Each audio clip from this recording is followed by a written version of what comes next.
Hello guys, welcome to English education students. आज हम पढ़ने वाले हैं क्लास 10th ज्योग्राफी के 4th चैप्टर का नाम है एग्रीकल्चर के शॉर्ट क्वेश्चन आंसर। और इससे पहले हम इस चैप्टर से वेरी शॉर्ट एमसीक्यू और चैप्टर की समरी को रीड कर चुके हैं। अगर आपने वो सभी वीडियोज़ नहीं देखी हैं तो डिस्क्रिप्शन बॉक्स में आपको लिंक मिल जाएगा, वहाँ से आप उन सभी वीडियोज़ को पढ़ सकते हैं। तो चलिए स्टार्ट करते हैं। यहाँ पर क्वेश्चन पूछे गए हैं 2। सबसे पहले तो हमें डिस्क्राइब करना है, पूछा गया है describe 3 geographical requirement for the maize cultivation, temperature, rainfall and soil. तो हमें मेज कल्टीवेशन के लिए किस तरह के टेम्परेचर की ज़रूरत होती है, कितनी रेनफॉल की ज़रूरत होती है, किस टाइप की सॉइल हमें चाहिए होती है, ये बताना है। सेकंड क्वेश्चन है हमारा, नेम 3 मेज प्रोड्यूसिंग स्टेट ऑफ इंडिया। तो इंडिया के हमें 3 मेजर मेज प्रोड्यूसिंग स्टेट के बारे में बताना है। तो देखते हैं यहाँ पर, मेज इज अ खरीफ क्रॉप। मेज क्या है? एक खरीफ क्रॉप है that is used both as food and fodder. तो ये यूज की जाती है फूड एंड फोडर दोनों के लिए। The geographical condition require for its cultivation are. जो कंडीशन इसे चाहिए होती है वो नीचे दी गई हैं। सबसे पहले टेम्परेचर की बात बताई गई है, तो यहाँ पर कितने टेम्परेचर की ज़रूरत होती है? It requires temperature between 21 degree Celsius to 27 degree Celsius तक के टेम्परेचर की इसको रिक्वायरमेंट होती है। रेनफॉल की बात करें तो rainfall it grow well in region of 50 to 100 centimetre of rainfall. तो जहाँ पर 50 से लेकर 100 सेंटीमीटर तक की रेनफॉल होती है वहाँ पर ये अच्छे से ग्रो करती है। In areas of rain less rainfall it can be grown with the help of irrigation. जहाँ पर रेन यानी कि बारिश कम होती है वहाँ पर इसको दूसरे इरिगेशन मेथड से भी ग्रो किया जा सकता है। सॉइल की बात करते हैं, मेज grow well in cold old alluvial soil. तो पुरानी जो एलुवियल सॉइल होती है उसके अंदर ये अच्छे से ग्रो करती हैं। अब यहाँ पर पूछा गया था कि हमें मेजर 3 स्टेट्स के बारे में बताना है, तो वो है उत्तर प्रदेश, बिहार, आंध्र प्रदेश एंड मध्य प्रदेश। तो यहाँ पर मेज को ग्रो किया जाता है। नेक्स्ट क्वेश्चन पढ़ते हैं, why do we need to have technical and institutional reform in India. तो हमें यहाँ पर एग्रीकल्चर की बात की जा रही है, इसमें हमें टेक्निकल और इंस्टीट्यूशनल रिफॉर्म की ज़रूरत क्यों है? Agriculture has been practice in India for thousand of years. मतलब हजारों सालों से यहाँ पर एग्रीकल्चर की जा रही है इंडिया में। Sustain use of land without compatible techno institutional change have hindered the pace of agriculture development. तो यहाँ पर बताया जा रहा है कि अगर ये जो टेक्निकल इंस्टीट्यूट खुले हैं इनकी वजह से एग्रीकल्चर की जो गति है उसमें बदलाव आया है, जो डेवलपमेंट है उसमें बहुत ज़्यादा बदलाव आया है। इन स्पाइट ऑफ डेवलपमेंट, यानी कि काफ़ी डेवलपमेंट हुआ है, इसके बावजूद भी the source of irrigation most of the farmers in large part of country still depend upon monsoon and natural fertility in order to carry on their agriculture। तो देखिए जहाँ पर ऊपर बात बताई गई है कि काफ़ी डेवलपमेंट हुआ है, काफ़ी रिसोर्सेज का डेवलपमेंट हुआ है जिससे इरिगेशन की जा सके, लेकिन अभी भी बहुत से फार्मर्स कंट्री के ऐसे हैं जो मॉनसून पर डिपेंड करते हैं और नेचुरल फर्टिलिटी पर डिपेंड करते हैं अपनी एग्रीकल्चर को करने के लिए। For a growing population this poses a serious challenge. जैसे जैसे पॉपुलेशन कम हो रही है तो लैंड जो है बढ़ती चली जा रही है, उसका बंटवारा हो रहा है, तो एक सीरियस चैलेंज सबके सामने आ गया है। Agriculture which provide livelihood for more than 60% of its population need some serious technical and institutional reform. तो देखिए एग्रीकल्चर जो है वो 60% जो पॉपुलेशन है हमारे देश की, उसकी 60% पॉपुलेशन को ये जीविका प्रदान करती है, उनसे उनकी रोजी रोटी चलती है। तो यहाँ पर बहुत ज़्यादा ज़रूरत है टेक्निकल और इंस्टीट्यूशनल रिफॉर्म की, बहुत ज़्यादा सुधार करने की ज़रूरत है। आगे क्वेश्चन है, describe the condition required for cultivation of sugar cane. तो शुगर कैन की बात की जा रही है, गन्ने की बात की जा रही है, इसके लिए हमें किस तरह की रिक्वायरमेंट होती है। तो देखिए यहाँ पर एक स्टोरी के माध्यम से समझाया गया है। तो देखिए यहाँ पर एक एग्जाम्पल के माध्यम से समझाया गया है। एक हरी का नाम दिया गया है जो उत्तर प्रदेश में है और उसकी क्या इच्छा है कि वो या तो शुगर कैन ग्रो करे या फिर जूट को ग्रो करे। He shall cultivate which crop of these two keeping in mind the condition required for their growth explain. तो वो किस चीज़ को ध्यान में रखेगा कि किस तरह कौन सी क्रॉप उसे ग्रो करनी चाहिए। तो हरी विल कल्टिवेट, क्योंकि वो पश्चिम, यहाँ पर बताया गया है कि वो उत्तर प्रदेश में है। Hari will cultivate sugar cane as his farm land is more suitable for the sugar cane is a plantation crop. तो यहाँ पर ज़्यादा सुटेबल क्या होगा कि वो शुगर कैन को ग्रो करे। अब यहाँ पर कौन कौन सी कंडीशन यहाँ पर बताई गई हैं।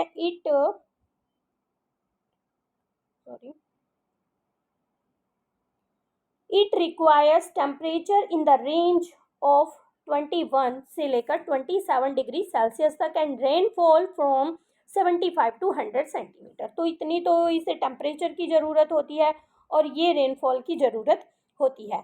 It grow well in fertile well drain soil and hot and humid type of climate. तो इसे ग्रो करने के लिए हमें फर्टाइल सॉइल की ज़रूरत है, ड्रेन्ड सॉइल की ज़रूरत है और हॉट और ह्यूमिड टाइप के क्लाइमेट की ज़रूरत होती है, जैसा कि वहाँ पर होता है। It is an annual crop and need manual labour for sowing to harvesting.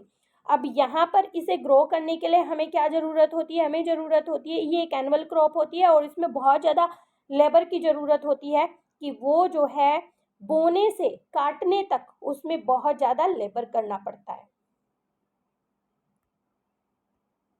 देखिए आगे थोड़ा क्वेश्चन मिस हो गया है, मैं आपको बता देती हूँ।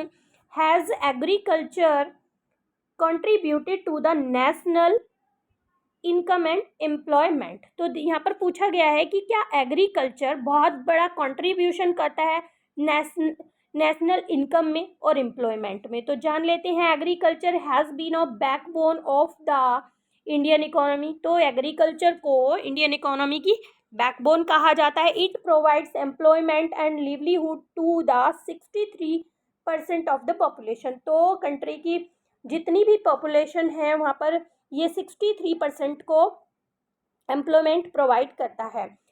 यहाँ पर सेकंड फैक्टर बताया गया है, 2/3 of its population is engage in agriculture activity. यानी कि 2/3 पार्ट जो होता है पॉपुलेशन का पार्ट जो है वो एंगेज रहता है एग्रीकल्चर एक्टिविटीज़ में, तो इसलिए बहुत ज़्यादा ज़रूरी है।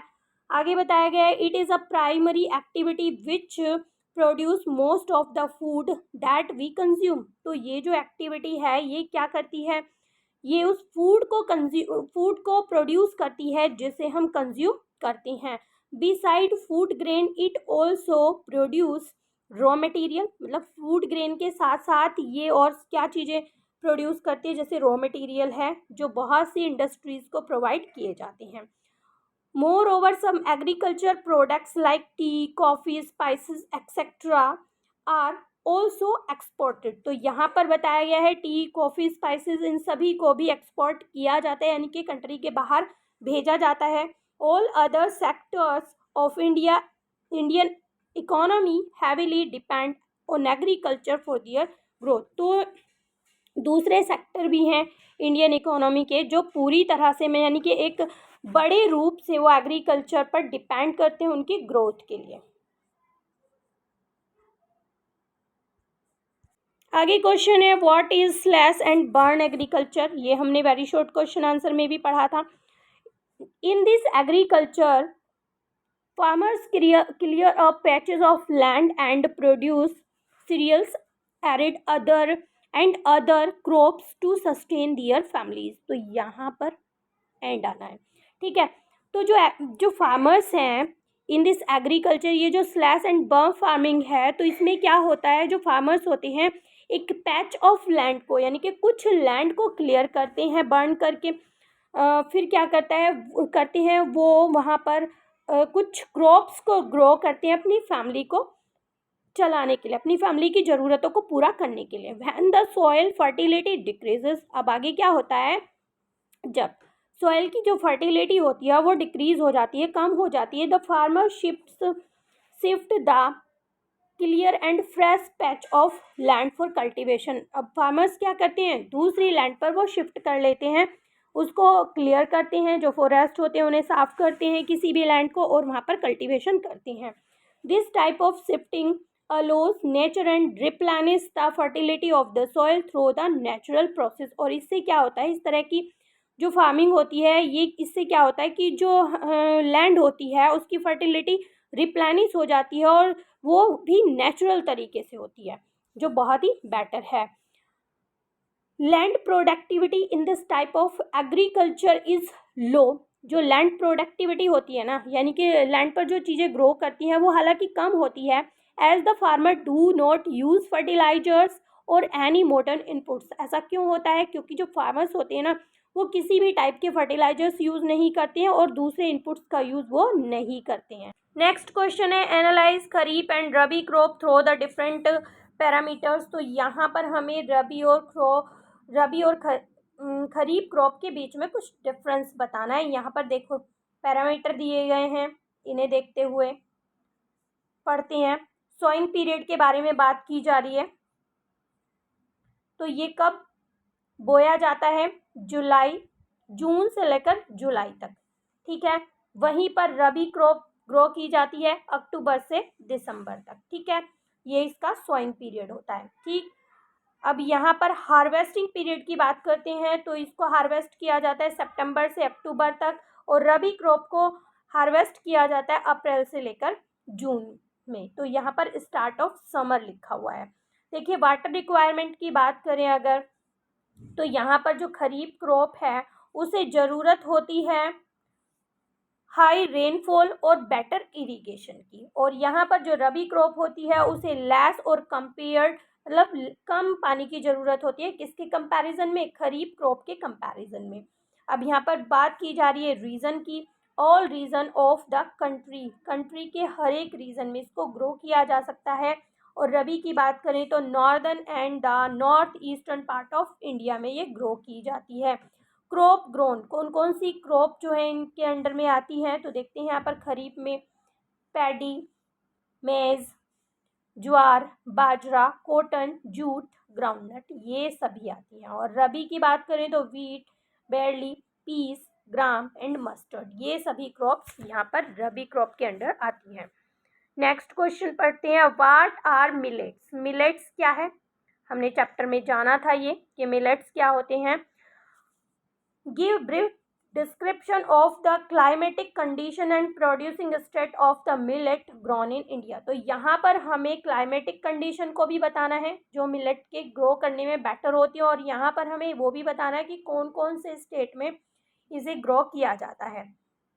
तो देखिए millets are coarse grain but have high nutritional value, ragi rich in iron and calcium. तो यहाँ पर बताया गया है कि जो मिलेट्स होते हैं वो कुछ ग्रेन्स होते हैं और उनमें बहुत ज़्यादा न्यूट्रिशनल वैल्यू होती है। इसमें रागी को भी इंक्लूड किया गया है जो रिच होती है आयरन में और कैल्शियम में। आगे देखते हैं, आगे बताया गया है ज्वार। तो सभी क्रॉप्स बताए गए हैं, सभी चीज़ें बताई गई हैं जो मिलेट्स के अंडर आती हैं। एक तो सबसे पहले रागी को बताया गया है, रागी इंपॉर्टेंट है यहाँ पर। फिर बताया जा रहा है ज्वार, ज्वार की बात की जा रही है, रेन फीड क्रॉप होती है, mostly grown in moist area, और इन्हें ज़्यादातर मॉइस्ट एरिया में ग्रो किया जाता है। आगे देखिए bajra, grown well on sandy soil, इन्हें अच्छे से कौन सी सॉइल पर ग्रो किया जाता है, सैंडी सॉइल के ऊपर ग्रो किया जाता है। स्टेट प्रोड्यूसिंग, यहाँ पर स्टेट प्रोड्यूसिंग रह गए थे, तो हमने देखा कि ज्वार कहाँ पर ग्रो की जाती है, महाराष्ट्र में, कर्नाटका में और एमपी मीन्स मध्य प्रदेश में। और बाजरा की बात करते हैं राजस्थान, महाराष्ट्र, गुजरात, हरियाणा एंड यूपी। अब रागी की बात करते हैं, grown well in dry region on red black Sandy and Lumi soil. तो यहाँ पर रागी को ग्रो किया जाता है जहाँ पर वेल इन ड्राई रीजन में अच्छे से ग्रो करती है, जहाँ पर रेड सॉइल होती है, ब्लैक सॉइल होती है, सैंडी सॉइल होती है और लूमी सॉइल होती है। अब यहाँ पर स्टेट प्रोड्यूसिंग बताया गया है तमिलनाडु, हिमाचल प्रदेश, उत्तराखंड एंड सिक्किम। आगे पढ़ते हैं, right A short note on horticulture in India, mention the 3 states that are famous for the production of orange and apricots। तो देखिए the cultivation of fruits and vegetable is non and horticulture. तो जो cultivation होता है fruits का and vegetable का, इसको horticulture कहा जाता है। India ranked second after China, 2014 की बात करी जा रही है यहाँ पर। तो इंडिया की सेकंड रैंक थी चाइना के बाद in the production of fruit and vegetable in the world. तो वर्ल्ड में फ्रूट और वेजिटेबल में चाइना के बाद इंडिया का सेकंड नंबर है। It produce both tropical as well as temperate fruits. यहाँ पर ट्रॉपिकल और टेम्परेट फ्रूट्स दोनों को ही ग्रो किया जाता है। Fruits are grown in orchard and plantation. तो फ्रूट्स को ग्रो किया जाता है ऑर्चार्ड में और प्लांटेशन से। Some of the important fruit produced in India are mango, banana, orange, pineapple, grapes, apple and apricots, walnut, lychee and guava। तो ये सभी फ्रूट्स जो हैं इंडिया में ग्रो किए जाते हैं। India produce about 13% of the world's vegetable. तो जितना भी वेजिटेबल ग्रो होता है ना वर्ल्ड में, उसका 13% इंडिया में ग्रो किया जाता है। Some of the important vegetable produce in large quantities in India are peas, cauliflower, onion, cabbage, tomato, brinjal and potato. तो ये सभी जो वेजिटेबल हैं ये लार्ज क्वांटिटी में ग्रो की जाती हैं।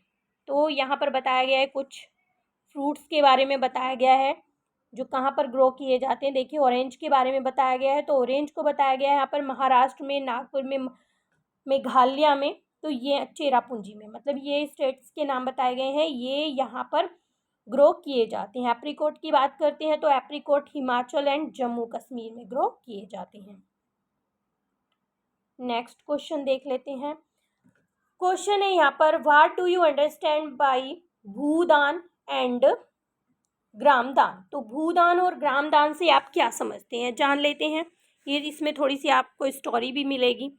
सम poor landless villagers demanded some land for their economic wellbeing. तो क्या हुआ आफ्टर डिपेंडेंस, मतलब ये डिपेंडेंस के टाइम की बात है, सॉरी ये उस टाइम की बात है जब देश में ये सारी हलचल चल रही थी स्वतंत्रता को लेकर। तब की ये बात थी, जो पुअर लैंडलेस विलेजर्स थे ना, उनकी डिमांड थी कि उन्हें अपने इकोनॉमिक वेलबींग के लिए, यानी कि अपने आर्थिक सुधार के लिए उन्हें कुछ लैंड की ज़रूरत है। Vinoba Bhave could not assure but promise to talk the government regarding that. तो विनोबा भावे जो थे उन्होंने मतलब श्योर तो नहीं किया उन्होंने कि हाँ वो ऐसा करेंगे ही, लेकिन उन्होंने प्रॉमिस किया कि वो गवर्नमेंट से बात करेंगे इससे जुड़ते हुए, यानी कि इसके बारे में वो गवर्नमेंट से बात करेंगे।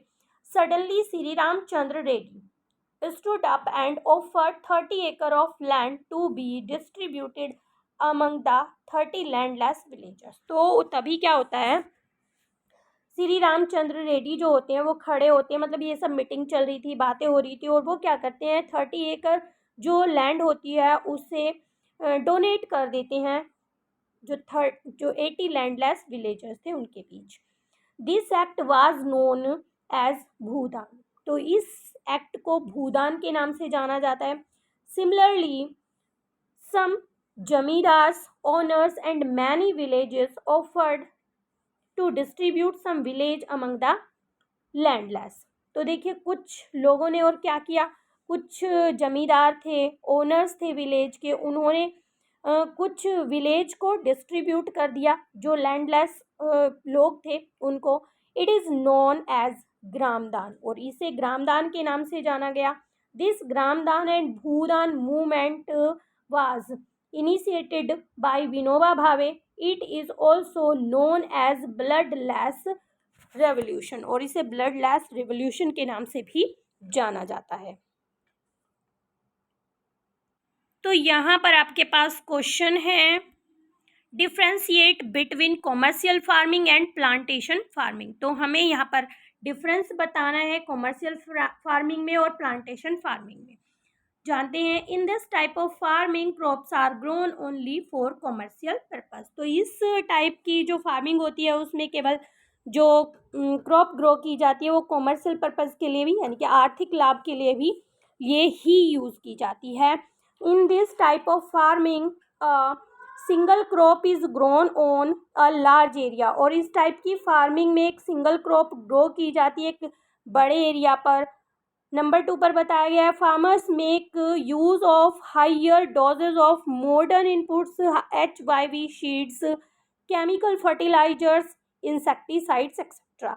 तो जो हमारी कॉमर्शियल फार्मिंग होती है उसमें मॉडर्न टाइप्स के इनपुट यूज़ किए जाते हैं फार्मर्स के द्वारा, जैसे HB सीड्स यूज़ किए जाते हैं, केमिकल फर्टिलाइजर्स यूज़ किए जाते हैं, इंसेक्टिसाइड इन पेस्टिसाइड्स ये सब यूज़ किए जाते हैं।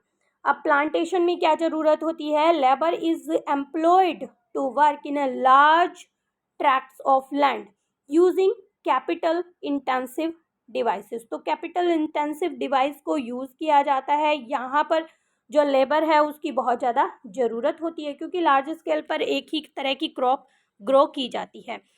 नंबर 3 पर बताया गया है rice is a commercial crop in Haryana and Punjab. तो हरियाणा और पंजाब में राइस एक कॉमर्शियल क्रॉप है। यहाँ पर प्लांटेशन के बारे में बताया गया है। T Gardner's produce T. तो टी गार्डनर्स क्या करते हैं, टी को प्रोड्यूस करते हैं। And coffee plantation produce coffee. तो ये हमारी प्लांटेशन फार्मिंग होती है। आगे पढ़ते हैं, नेक्स्ट क्वेश्चन पढ़ते हैं। What do you know about rubber plantation in India. तो आप रबर प्लांटेशन के बारे में इंडिया में क्या जानते हैं। तो rubber is an equational crop but is also grown in tropical and सब ट्रॉपिकल एरियाज। हालांकि एक इक्वेशनल क्रॉप है बट इसको ट्रॉपिकल और सब ट्रॉपिकल एरियाज में ग्रो किया जाता है। It requires moist and humid climate with rainfall of more than 200 centimetre and temperature about 25 degree Celsius. तो देखिए इसे बहुत ज़्यादा रेनफॉल की ज़रूरत होती है, यानी कि मोर देन 200 सेंटीमीटर से भी ज़्यादा की ज़रूरत होती है और इसे 25 डिग्री सेल्सियस से ज़्यादा टेम्परेचर की ज़रूरत होती है। It is grown in Kerala, Tamil Nadu, Karnataka, Andaman and Nicobar island and Garo hills of Meghalaya. तो इसको कहाँ कहाँ पर ग्रो किया जाता है, केरला में, तमिलनाडु में, कर्नाटका में, आंध्र प्रदेश, अंडमान एंड निकोबार आइलैंड में, गारो हिल्स में और मेघालय में इसको ग्रो किया जाता है। India rank 5th among the world's largest natural rubber producer. और इंडिया जो है नंबर 5 पर रैंक करता है नेचुरल रबर के प्रोडक्शन में। आगे देखते हैं, what is the rank of India in the production of fruit and vegetable in the world. अभी हमने ऊपर भी पढ़ा था इसके बारे में। India is the largest producer of fruit and vegetable in the world due to variation in climate, topography and variety of soil found in India. तो इंडिया जो है बहुत बड़ी मात्रा में फ्रूट्स को और वेजिटेबल को ग्रो करता है वर्ल्ड में। और यहाँ पर बताया गया है कि कारण क्या है, यहाँ पर जो वेरिएशन है ना क्लाइमेट का, कि अलग अलग तरह का क्लाइमेट है, यहाँ पर टोपोग्राफी है सॉइल की, उस पर डिपेंड करता है जो भारत में पाई जाती हैं।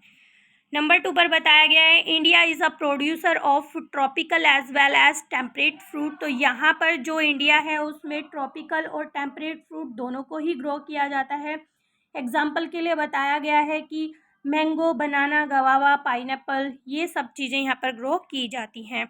India produce about 13% of the world's vegetable. It is an important producer of tea, cauliflower, onion, cabbage, tomato, brinjal and potato. तो एक बहुत ही बड़ी मात्रा में यानी कि 13% को ग्रो करता है। वर्ल्ड में जितनी भी वेजिटेबल और फ्रूट्स ग्रो किए जाते हैं तो इंडिया जो है उसमें 13% की भागीदारी रखता है। और यहाँ पर कुछ वेजिटेबल्स के नाम भी बताए गए हैं, ये सभी चीज़ें यहाँ पर ग्रो की जाती हैं। नेक्स्ट क्वेश्चन दिया गया है, right 3 point of difference between primitive and subsistence farming and intensive subsistence farming. तो इनके बीच हमें डिफरेंस बताना है। देखिए प्रीमेटिव सबसिस्टेंस फार्मिंग की बात करें तो यहाँ पर बताया गया है, this type of farming is done on very small patches of land. तो बहुत ही स्मॉल पैचेज ऑफ लैंड पर इसको ग्रो किया जा सकता है।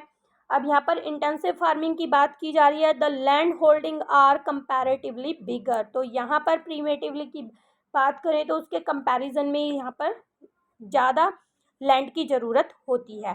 Primitive tools like hoe, dao, digging sticks are use for cultivation. तो मतलब कुछ हल्के जो हैं यहाँ पर टूल्स यूज़ किए जाते हैं, जबकि जो इंटेंसिव फार्मिंग है इसमें modern agriculture inputs like chemical fertilizer, HV seeds, machines are use whenever suitable. तो जो भी मतलब सुटेबल होती हैं जिस एरियाज़ में, तो वो सारे केमिकल फर्टिलाइजर, सीड्स यहाँ पर यूज़ किए जाते हैं, मशीन्स यहाँ पर यूज़ की जाती हैं इंटेंसिव फार्मिंग में। The agriculture is dependent on rainfall and natural fertility of the soil. तो जो हमारी प्रीमेटिव सब्सिस्टेंस फार्मिंग है, इसमें जो एग्रीकल्चर है वो डिपेंड करता है रेनफॉल के ऊपर और नेचुरल फर्टिलिटी के ऊपर। वहीं पर जो हमारी इंटेंसिव फार्मिंग है, means of irrigation like tubewells, canals are use, soil fertility is also increase by the use of fertilizers. तो यहाँ पर यूज़ किए जाते हैं, ट्यूबवेल्स को यूज़ किया जाता है इरिगेशन में, कैनाल्स को यूज़ किया जाता है, और यहाँ पर सॉइल फर्टिलिटी ज़्यादा होनी चाहिए, और यहाँ पर इसकी फर्टिलिटी को ग्रो करने के लिए फर्टिलाइजर्स का भी यूज़ किया जाता है। नेक्स्ट क्वेश्चन पढ़ते हैं, what are silent feature of slash and burn agriculture. तो कौन कौन से सैलिएंट फीचर, तो देखिए जानते हैं यहाँ पर कौन कौन से फीचर्स हैं। This type of farming is carried out by tribal communities in India. तो ट्राइबल कम्युनिटीज़ के द्वारा यहाँ पर ये फार्मिंग की जाती है, इस टाइप की farming. A patch of land is cleared and burn for cultivation for a few years. तो कुछ सालों के लिए क्या किया जाता है, एक लैंड के एक पैच को क्लियर किया जाता है, बर्न करके उसे साफ कर लिया जाता है। Cultivation largely depends on monsoon rains for irrigation and natural fertility of soil. तो यहाँ पर कल्टीवेशन के लिए ज़्यादातर मानसून रेन की ज़रूरत होती है, और इरिगेशन के लिए उसी को यूज़ किया जाता है, और नेचुरल फर्टिलिटी को ही यूज़ किया जाता है, सॉइल की किसी टाइप के वहाँ पर फर्टिलाइजर्स यूज़ नहीं किए जाते हैं। They grow only sedentary crops like cereals and other crop for their bare sustenance है। तो देखिए यहाँ पर वो केवल उन्हीं क्रॉप्स को ग्रो करते हैं जिससे कि वो अपनी फैमिली की नीड्स को कंप्लीट कर सकें। Land productivity is quite low as farmers do not use fertilizers and other modern inputs. और जो लैंड फर्टिलिटी होती है वो काफ़ी कम होती है, क्योंकि यहाँ पर ये जो फार्मर्स होते हैं किसी भी टाइप के फर्टिलाइजर्स और मॉडर्न इनपुट्स को यूज़ नहीं करते हैं। नेक्स्ट क्वेश्चन पढ़ते हैं, explain 4 technical reforms intensive initiative taken by the government to ensure the increase in agricultural production। तो देखिए यहाँ पर टेक्निकल रिफॉर्म्स क्या क्या यूज़ किए गए हैं गवर्नमेंट के द्वारा, जिससे कि एग्रीकल्चरल प्रोडक्शन को बढ़ाया जा सके। तो देखिए टेक्नोलॉजिकल रिफॉर्म्स, ग्रीन रेवोल्यूशन सबसे पहले यहाँ पर आया, green revolution in agriculture and white revolution in milk are introduce. तो सबसे पहले गवर्नमेंट के द्वारा ग्रीन रेवोल्यूशन लाया गया जो आपकी एग्रीकल्चर से जुड़ा हुआ था, फिर वाइट रेवोल्यूशन लेकर आया गया जो मिल्क से जुड़ा हुआ था, इसको इंट्रोड्यूस किया गया। Tractors, harvesters, threshers and tubewells etcetera are technological device were introduce. फिर उसके बाद जो है ट्रैक्टर्स, हार्वेस्टर्स, थ्रेशर्स, ट्यूबवेल्स, ये सारी चीज़ें इंट्रोड्यूस की गई, ये सारी टेक्नोलॉजिकल डिवाइस यूज़ की जाती थी, ये गवर्नमेंट के द्वारा लॉन्च की गई।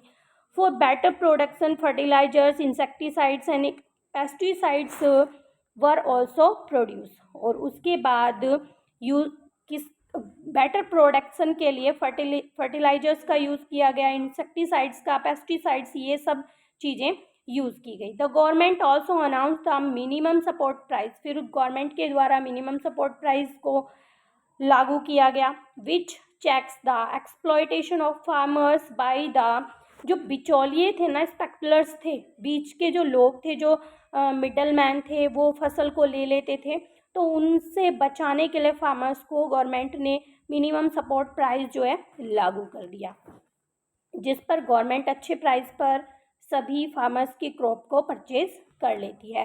Describe the temperature and climatic condition required for the cultivation of sugar cane, name 2 leading producer. तो यहाँ पर हमें बताना है कि किस तरह के टेम्परेचर की और क्लाइमेट की ज़रूरत होती है शुगर कैन को कल्टीवेट करने के लिए। ये हम पहले भी पढ़ चुके हैं, बट इसी टाइप से क्वेश्चन को घुमा फिरा कर पूछा जाता है। तो यहाँ पर देखिए आपको अच्छे से याद भी हो गया होगा अगर आपने चैप्टर को अच्छे से पढ़ा है, वेरी शॉर्ट क्वेश्चन आंसर अच्छे से पढ़े हैं, शॉर्ट को भी अच्छे से पढ़ा है, तो आपको अब तक यहाँ तक ये सारी चीज़ें क्लियर हो गई होंगी। तो देखिए it grow well in hot and humid climate with the temperature of 21 degree Celsius to 27 degree Celsius. तो हमें ज़रूरत होती है हॉट और ह्यूमिड क्लाइमेट की, और टेम्परेचर की ज़रूरत होती है, कितने टेम्परेचर की ज़रूरत है, 21 डिग्री सेल्सियस से लेकर 27 डिग्री सेल्सियस तक। It grows on an annual rainfall between 75 centimetre and यहाँ पर 100 सेंटीमीटर है, ये 10 लिखा हुआ है बट यहाँ पर 100 है, ठीक है। तो यहाँ पर 75 सेंटीमीटर से 100 सेंटीमीटर तक रेनफॉल की रिक्वायरमेंट होती है। Irrigation is required in the region of low rainfall, जहाँ पर लो रेनफॉल होती है यानी कि इतना नहीं होती है, तो वहाँ पर इरीगेशन की ज़रूरत होती है। It can be grown in a variety of soil, कई तरह की सॉइल में इसको ग्रो किया जा सकता है। And needs manual labour from sowing to harvesting, और यहाँ पर बोने से लेकर इसकी कटाई तक बहुत ज़्यादा लेबर की ज़रूरत होती है। तो इस तरह से हमारे शॉर्ट क्वेश्चन आंसर हो गए हैं कंप्लीट। आने वाली वीडियोस में हम लोग क्वेश्चन आंसर को करने वाले हैं। वीडियो अगर आपको अच्छी लगी है तो एक लाइक ज़रूर करें। मिलते हैं अपने नेक्स्ट टॉपिक में, तब तक के लिए बाय बाय।